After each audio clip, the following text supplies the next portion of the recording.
Phone tapping కేసులో ఐదోసారి విచారణకు హాజరయ్యారు ప్రభాకర్ రావు. నిన్న 9 గంటల పాటు ప్రశ్నించిన అధికారులు ప్రభాకర్ రావు సహకరించడం లేదని చెబుతున్నారు.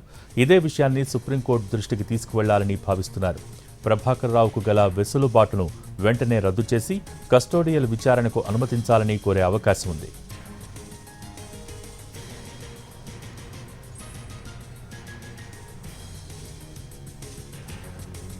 ఫోన్ ట్యాపింగ్ కేసులో ఐదోసారి విచారణకు హాజరయ్యారు ప్రభాకర్ రావు. నిన్న 9 గంటల పాటు ప్రశ్నించిన అధికారులు ప్రభాకర్ రావు సహకరించడం లేదని చెబుతున్నారు. ఇదే విషయాన్ని సుప్రీంకోర్టు దృష్టికి తీసుకువెళ్లాలని భావిస్తున్నారు. దీనికి సంబంధించి మోర్ అప్డేట్స్ మా ప్రతినిధి రవి లైవ్ ద్వారా అందించేందుకు సిద్ధంగా ఉన్నారు. Ravi, over to you.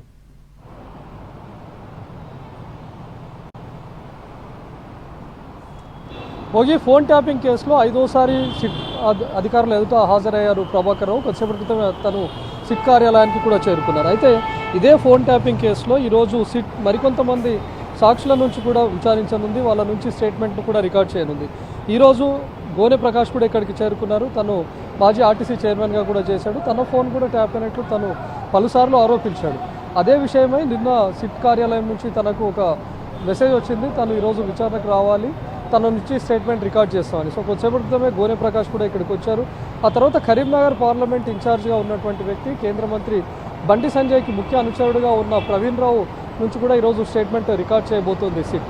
తన ఫోన్ కూడా ట్యాప్ అయినట్లు పోలీసులు ఇప్పటికే గుర్తించారు కాబట్టి సాక్షిగా తన నుంచి కూడా వాగ్మూలం రికార్డ్ చేయబోతున్నారు. మరోవైపు నిన్న ప్రభాకర్ రావును 9 గంటల పాటు విచారించినటువంటి సిట్ అధికారులు ఇలాంటి సమాధానాలు కూడా రాబట్టలేకపోయారు. అటు ప్రభాకర్ రావు విచారణ కూడా సహకరించడం లేదని సిట్ ఇప్పటికే చెప్తోంది. తనను ఎంత ప్రశ్నించినా కూడా సమాధానాలను దాటవేస్తూ వస్తున్నట్టుగా తెలుస్తోంది. ముఖ్యంగా తను ఎప్పుడైతే ఫోన్ ట్యాపింగ్కి సంబంధించి తను ట్యాపింగ్కి పాల్పడలేదు, తనకంటే పైన ఉన్నటువంటి అధికారులు ఉన్నారు, వాళ్ళని ఎందుకు కేసులో చేర్చలేదని చెప్పడం, మరోవైపు రివ్యూ కమిటీ కూడా ఉంటుంది, ఆ కమిటీని ఎందుకు ఇందులో చేర్చలేదని చెప్పారు. అయితే ఇప్పటికే రివ్యూ కమిటీకి సంబంధించినటువంటి వాళ్ళ దగ్గర నుంచి కూడా స్టేట్మెంట్ రికార్డ్ చేశారు. మావోయిస్టులు లేకపోతే మావోయిస్టుల సానుభూతి పరులు వీళ్ళంతా యాక్టివేట్ అయ్యారు అని చెప్పి వాళ్ళ నెంబర్లుగా పేర్కొంటూ రాజకీయ నేతలు లేకపోతే వాళ్ళ కుటుంబ సభ్యులు వాళ్ళ ప్రధాన అనుచరుల నెంబర్లు ఇచ్చారు.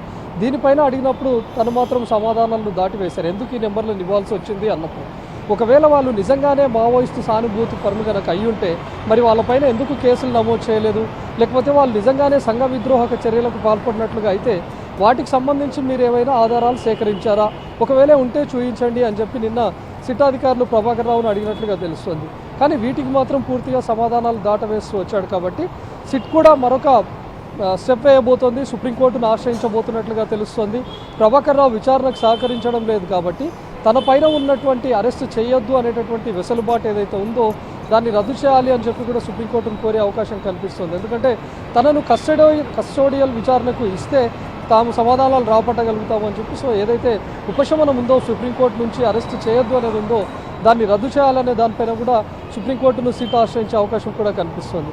మరి ఈరోజు ఇప్పటికే గోనె ప్రకాష్ ఇక్కడికి వచ్చాడు, కాసేపట్లో ప్రవీణ్ రావు కూడా రాబోతున్నాడు, వాళ్ళ దగ్గర నుంచి కూడా స్టేట్మెంట్లు రికార్డ్ చేయబోతున్నారు.